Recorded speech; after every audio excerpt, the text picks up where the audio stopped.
Anyway, next game is Eagles at the Packers. This line opened up Packers -7. It's up to 9. So who do you like here? I like the Packers. I think they're playing some of their best football right now. And the huge advantage, though, is Carson Wentz is playing so poorly. He's been sacked 46 times this year, and he's thrown 15 interceptions. I parrot those numbers every week, and they continue to be the league leading numbers every week.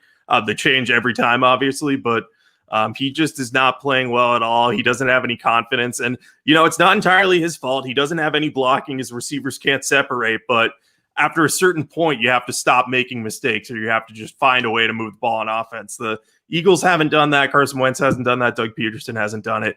The Packers, I think, are rounding into form on defense, too. They got a lot of pressure on the Bears last week.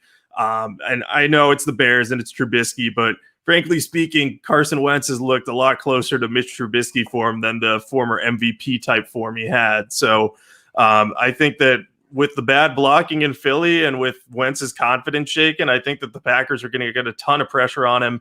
Aaron Rodgers has, I think, 5 passing touchdown games on the year.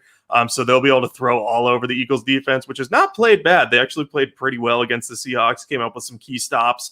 But like you said, the Seahawks left a lot of points on the board between the missed 4th down at the goal line on the jet sweep to David Moore, which was a very terrible play. And then, the one closer to field goal range. They weren't quite there yet, but, if they call good there, they get at least 10 more points probably. They left a ton of points on the board. The Packers won't. I just think that they'll cover this easily. So I have the Packers for 2 units right now, and I wrote that it's to earn redemption for the stupid Miles Sanders 2-point conversion.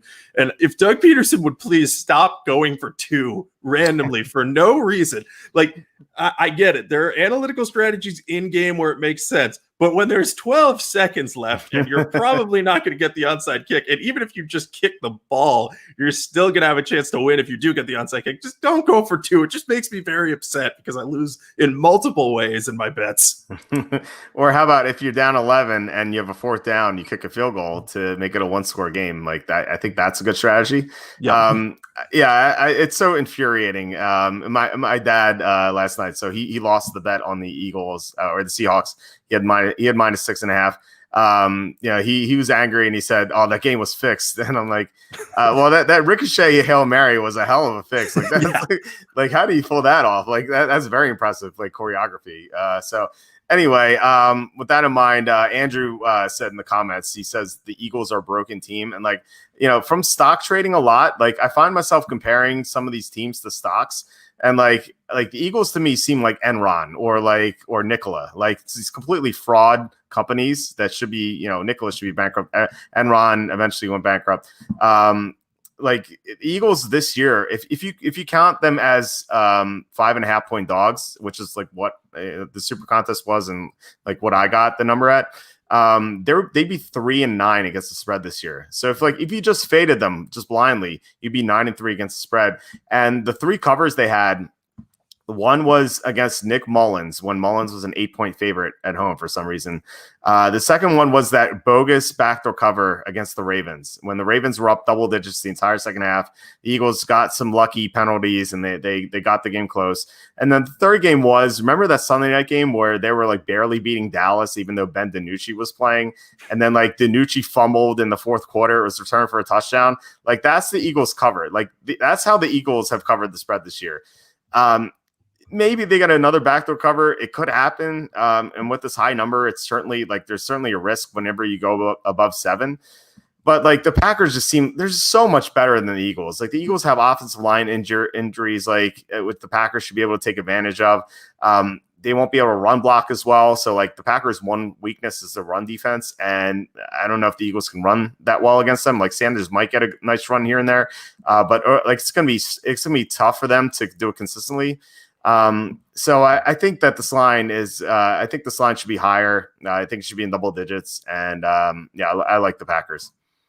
Yeah, there's really no reason not to at this point. Aaron Rodgers is having one hell of a season, and he's making a real push for MVP too. And don't think he doesn't know that too, because like I'm still hearkening back to them drafting Jordan Love. It's turned out to be a good move because it sparked Aaron Rodgers to play so well.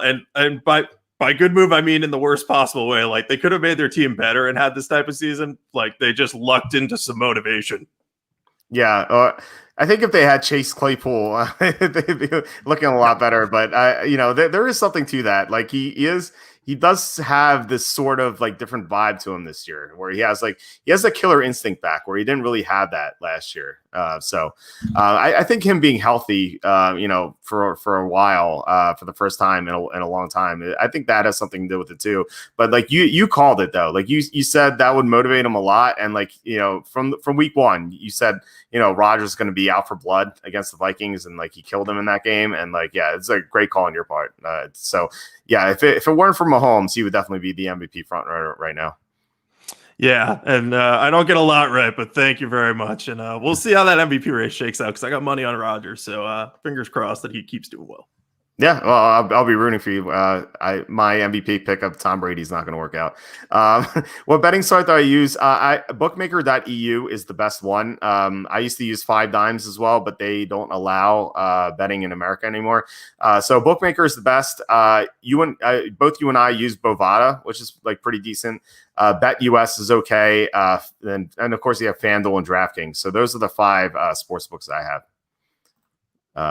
You just use Bovada, right? Do you have any other accounts? I don't have any other accounts right now. Just got Bovada. I'm waiting to see if Massachusetts gets any legal sports gambling here, and then I'll probably do FanDuel and or DraftKings. Okay, makes sense.